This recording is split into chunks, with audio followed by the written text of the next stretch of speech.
انظر كيف فضلنا بعضهم على بعض وللآخرة أكبر درجات وأكبر تفضيلا لا تجعل مع الله إلهنا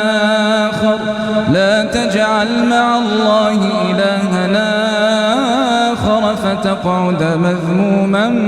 مخذولا وقضى ربك ألا تعبدوا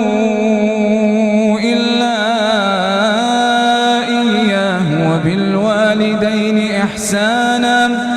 إما يبلغن عندك الكبر أحدهما